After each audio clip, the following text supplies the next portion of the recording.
The story of Waterloo does not begin on the battlefield itself, but in the turbulent months that led up to it. To understand why the fields of Belgium became the final stage of Napoleon Bonaparte's power, one must first look at the man himself and the events that pushed Europe once more into war. Napoleon Bonaparte had been the most feared and admired man in Europe for nearly 2 decades. Rising from a relatively obscure Corsican artillery officer, he had climbed to the heights of power through relentless ambition, military genius, and political skill. He crowned himself Emperor of the French in 1804, a moment that shocked the monarchs of Europe. To his supporters, he was a modernizer, a bringer of laws and reforms that reshaped society. To his enemies, he was a conqueror who upset the balance of power and spread wars across the continent. For years, his armies marched across Europe, defeating coalitions of kings and emperors. From the sands of Egypt to the snowy plains of Russia, his legend grew. But his victories also sowed resentment. And as his empire expanded, the resistance against him strengthened. By 1814, after years of war and countless battles, the tide had turned. The disastrous invasion of Russia in 1812 had shattered his grand army. A coalition of Britain, Prussia, Austria, and Russia pushed into France, and in April 1814, Napoleon was forced to abdicate. He was exiled to the small Mediterranean island of Elba, a ruler without a throne, watching from afar as the kings of Europe restored their order.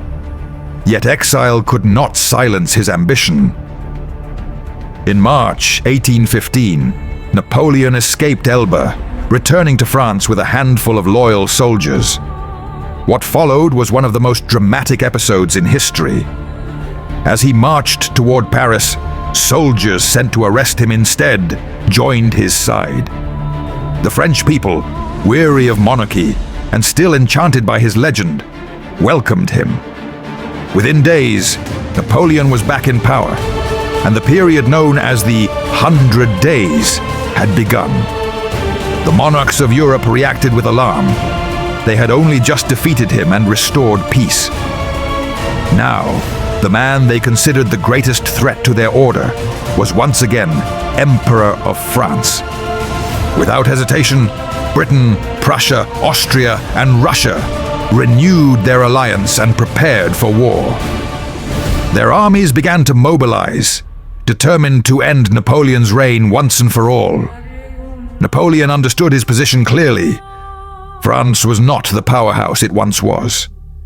Years of war had drained its resources and manpower. He knew he could not wait for his enemies to gather their full strength. His only chance was to strike quickly, to break the coalition before it fully united and force them into negotiations. The plan he devised was bold and characteristic of his style. 2 of the coalition's strongest armies, the British-led forces under the Duke of Wellington and the Prussian army under Field Marshal Blücher, were stationed in Belgium. If Napoleon could march swiftly north, defeat them separately before they could join forces, he might secure a decisive victory. So in June 1815, Napoleon led his army toward Belgium. His men were loyal, though fewer in number than the grand armies he once commanded. They believed in his leadership and were inspired by his return. The French army of this campaign was smaller but hardened, led by experienced marshals who had followed him for years. Europe, meanwhile, braced for the storm. Wellington, the calm and calculating British commander, was preparing his multinational army, composed not only of British troops, but also Dutch, Belgian, and German contingents. Blücher, the aging but fiery Prussian leader, rallied his soldiers with determination. Both men understood that defeating Napoleon was more than just a military goal. It was essential for the survival of Europe's fragile peace. The stage was set. Napoleon, restored to power and determined to reclaim his empire, was marching toward destiny. His enemies, united by fear and necessity, were preparing to confront him. The fields of Belgium, quiet for now, would soon echo with the clash of armies and the thunder of cannon fire. This was not just another campaign. For Napoleon, it was his final gamble. For Europe, it was the last chance to decide whether the world would be shaped by the will of one man or by the balance of nations. And so, the march began, leading both the French emperor and his enemies toward a small village that history would never forget. Waterloo. When the crowned heads of Europe first heard the news of Napoleon's escape from Elba, disbelief turned quickly into fear.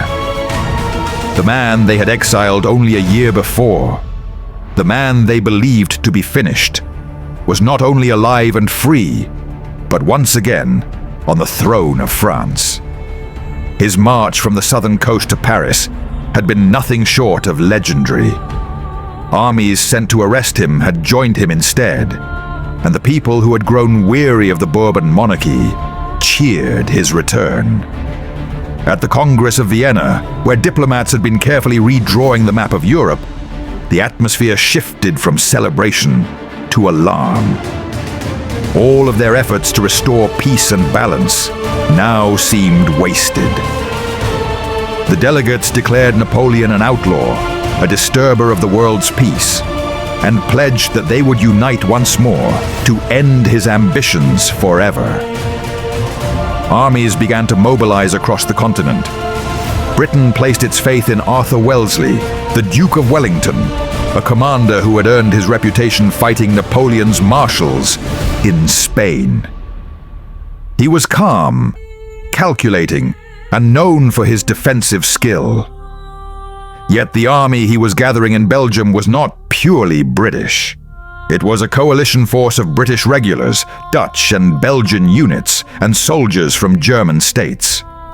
Wellington understood that not all his men were battle-tested, but he trusted that discipline and strong leadership could hold them together. To the east, Field Marshal Blücher rallied the Prussian army. Though old and weathered, his spirit remained fierce.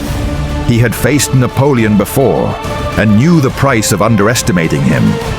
His soldiers admired his courage, and his determination gave them strength. The Prussians, though still recovering from earlier defeats, were eager to meet their old enemy on the battlefield.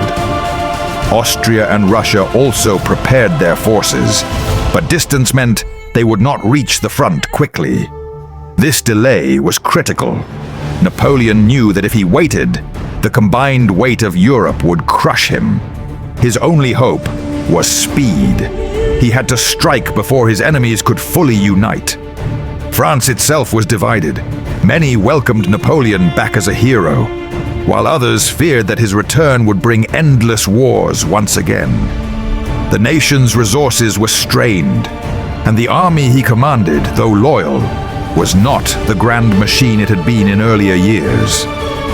But Napoleon understood better than anyone the power of momentum. His soldiers marched with renewed spirit, believing that their emperor could perform miracles once again. Napoleon studied the map of Belgium and saw an opening.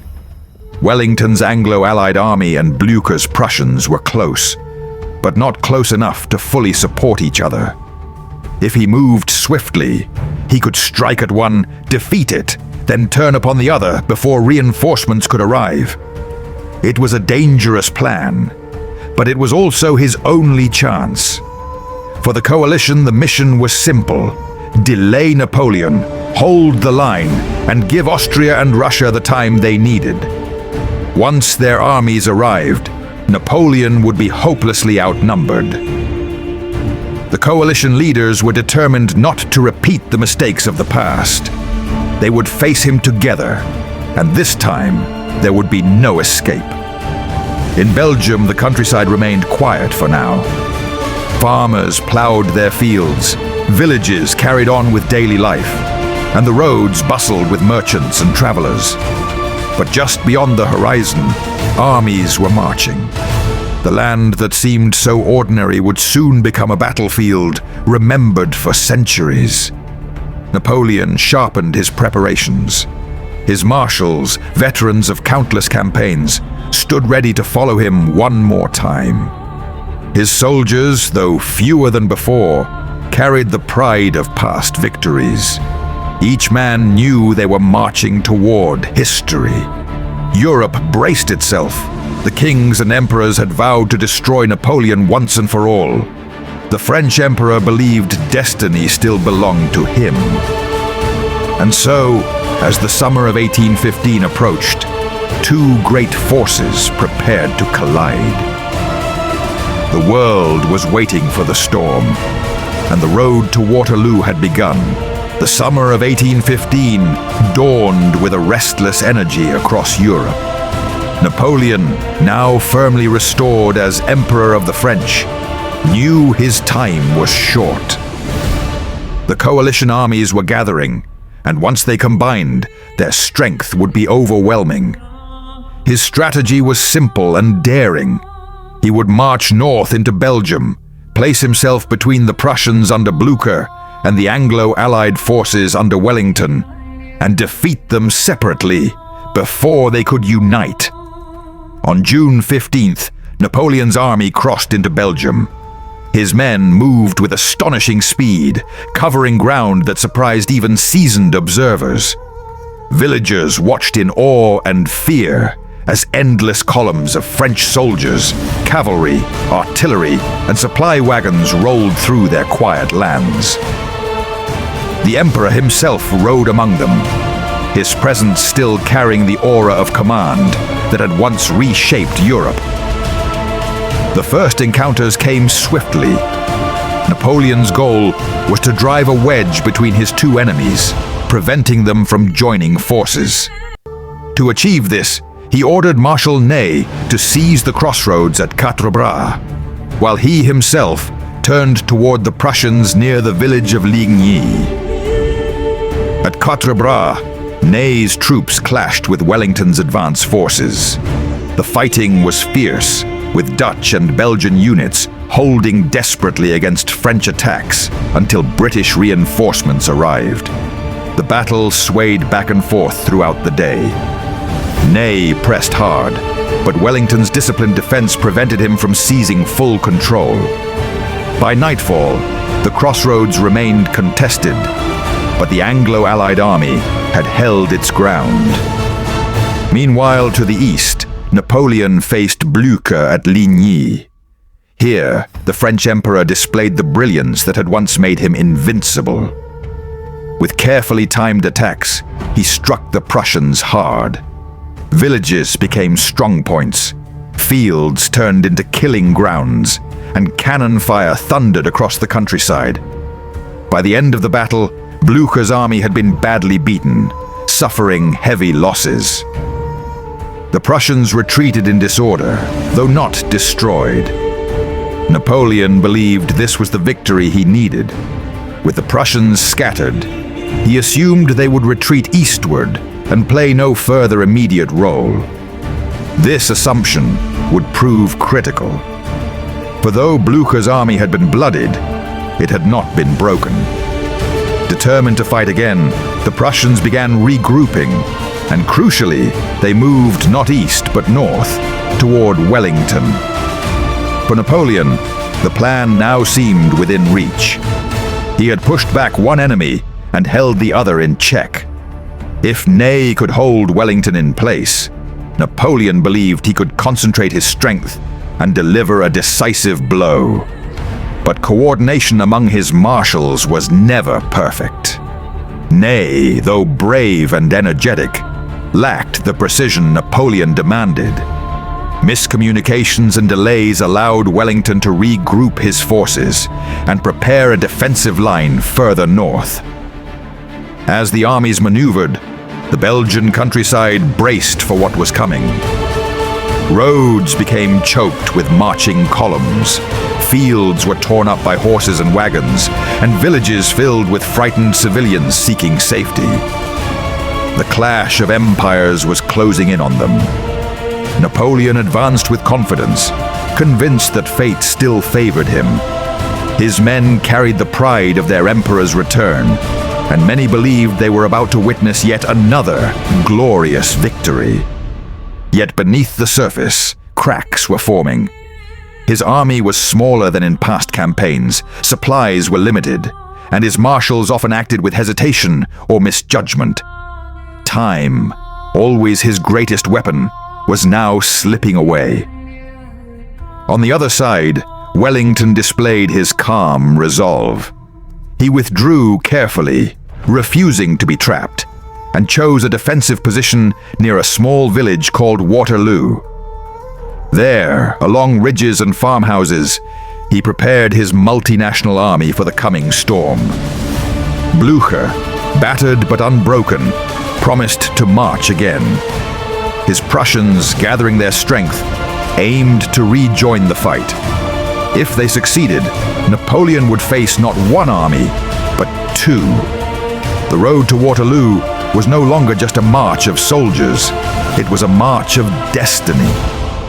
The fields of Belgium had already tasted blood at Quatre Bras and Ligny, but the greatest clash was still to come.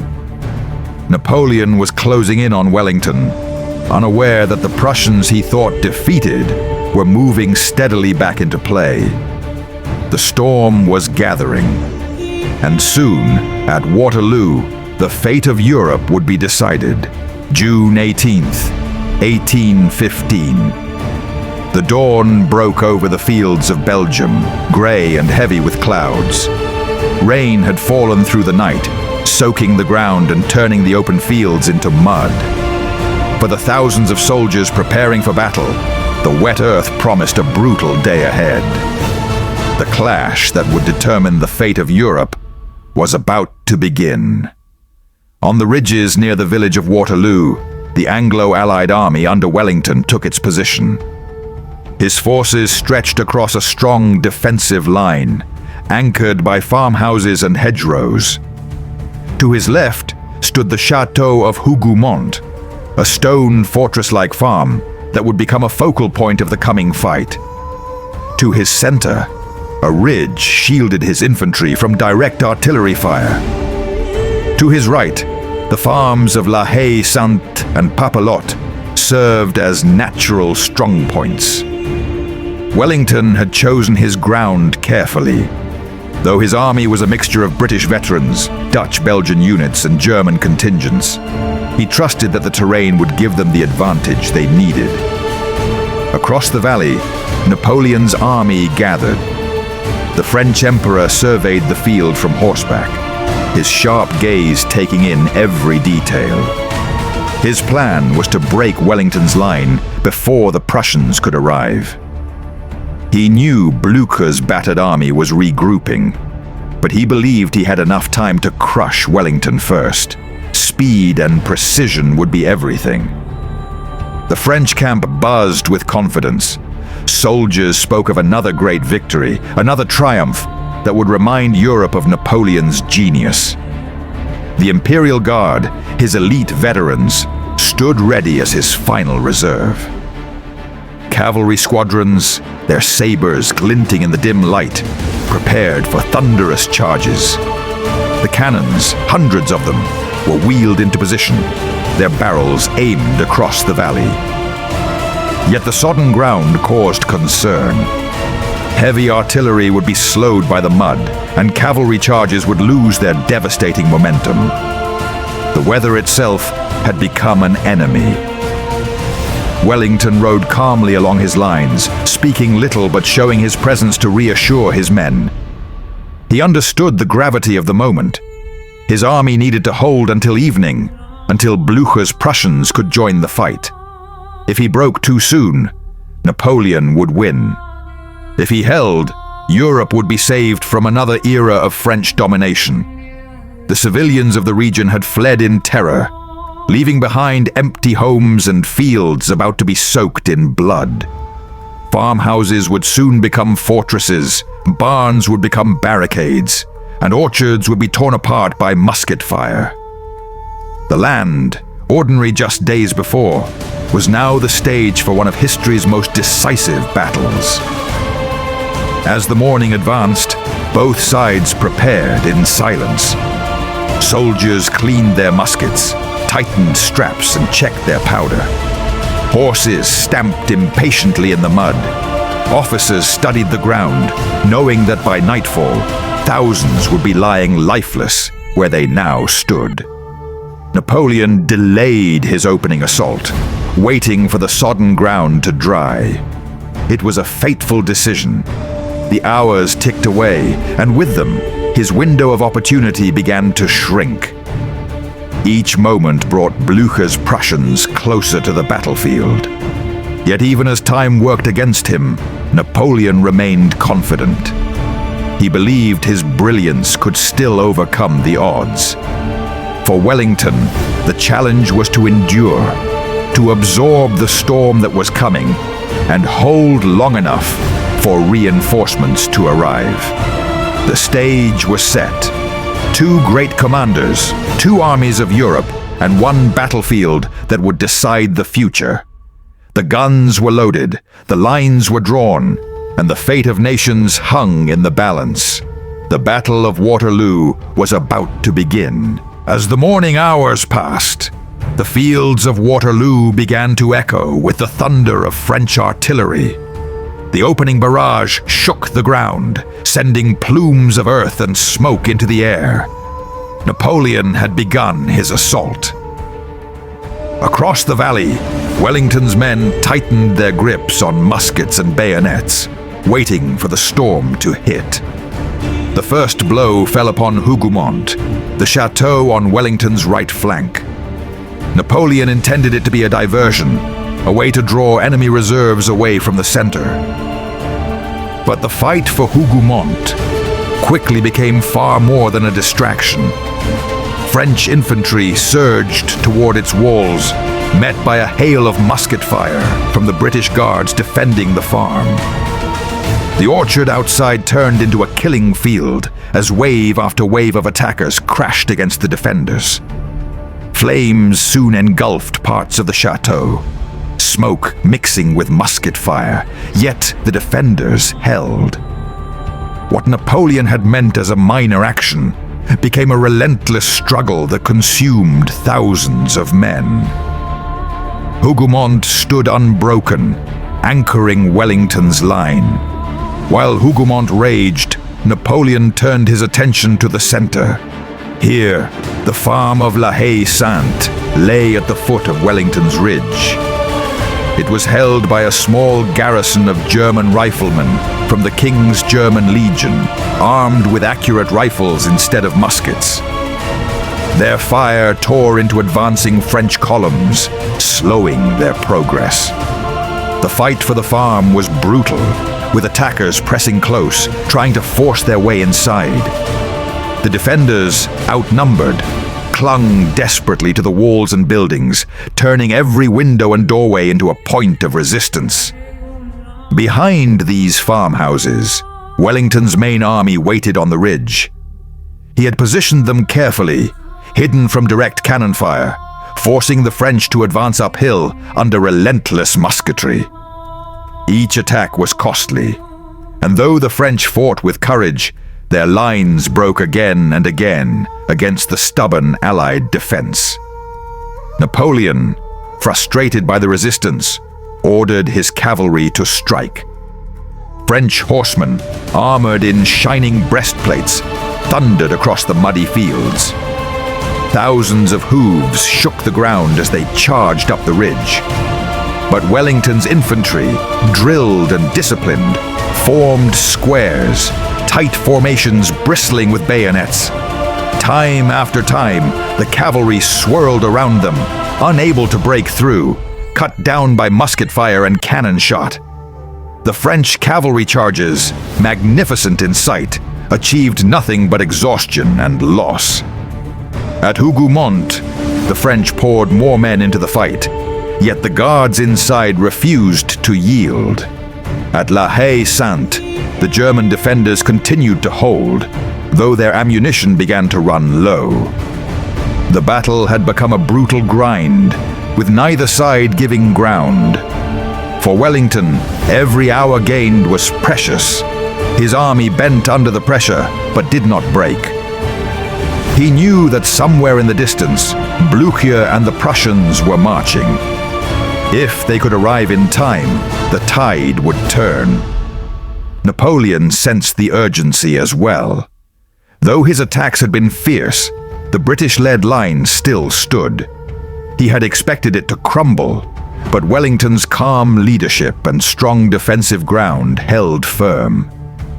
Each French failure cost time, and time was the one thing Napoleon could not afford to lose. As afternoon gave way to evening, the fields of Waterloo were littered with the fallen. Cannon thunder had torn gaps in formations, cavalry lay scattered across the mud, and farmhouses burned with smoke, rising into the grey skies. Still, the battle raged on, neither side willing to yield. The struggle for Hougoumont and La Haye Sainte had already claimed thousands of lives, and yet the decisive blow had not been struck. But far on the horizon, movement could be seen. The Prussians were arriving. The true climax of Waterloo was about to begin. As evening descended upon the blood-soaked fields of Waterloo, the fate of Europe hung in the balance. The French had hurled themselves again and again at Wellington's line, but the ridge still held. Hougoumont remained unconquered, its defenders bloodied but unbroken. La Haye Sainte, though nearly out of ammunition, continued to resist with desperate courage. Napoleon had thrown cavalry, infantry, and artillery into the fray, yet victory remained elusive. Then came the sound that changed everything, the distant roar of approaching guns. From the east, the Prussian army under Blücher began to arrive. Their columns, ragged from days of marching and from defeat at Ligny, pushed forward with grim determination. They had promised Wellington they would come, and now, as the French army stretched itself thin, the Prussians struck. Napoleon realized with horror what was unfolding. Instead of fighting one army, he was now being pressed by two. The Prussians launched attacks on his right flank, forcing him to divert men and artillery away from his main assaults. What had once been his greatest advantage, the ability to strike before his enemies united, was now slipping from his grasp. Yet the Emperor refused to yield. As darkness approached, he gathered his final reserve, the Imperial Guard, the most feared soldiers in Europe. These veterans had never known defeat in open battle. Napoleon rode before them, his voice carrying across the lines, urging them to deliver the decisive blow. With bayonets gleaming and drums beating, the Guard marched forward. The sight was terrifying. Columns of hardened soldiers advanced steadily up the ridge toward Wellington's center, their discipline unshaken even as cannonballs tore through their ranks. Across the valley, Allied troops braced themselves for the impact, knowing that everything depended on this moment. The clash was ferocious. Muskets fired in deadly volleys, artillery blasted at close range, and bayonets locked in desperate combat. For a moment, it seemed the Guard might succeed, breaking through the weary Allied lines. But Wellington, calm and resolute, unleashed his reserves at the critical moment. Fresh British and Dutch troops surged forward, striking the Guard on both flanks. Under the relentless assault, the impossible happened. The Imperial Guard began to falter. Their steady advance slowed, then halted. Cries of confusion and despair spread among the French ranks. When the Guard finally broke and fell back down the slope, panic rippled through Napoleon's army. The cry spread like wildfire. La Garde recule! The Guard is retreating.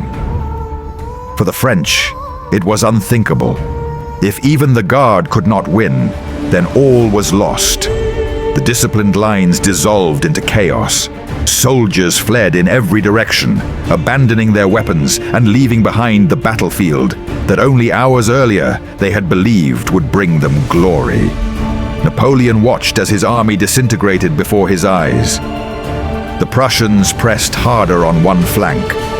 Wellington's men surged forward on the other, and the French collapse became complete.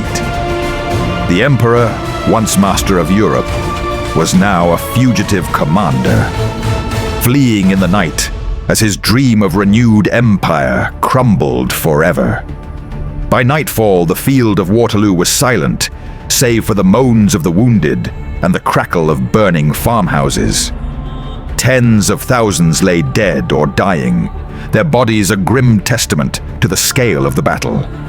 Villages that had once been peaceful farmland were now graveyards of empires. For Wellington, exhausted and pale, victory had come at a terrible cost. His army was battered and bloodied, yet it had endured. For Blucher, arriving at the crucial hour, the triumph was shared. Together, they had broken Napoleon once and for all. The Battle of Waterloo was over. Napoleon's last gamble had failed. Within weeks, he would abdicate again, this time for the final time, and be sent into exile on the remote island of Sainte Helena.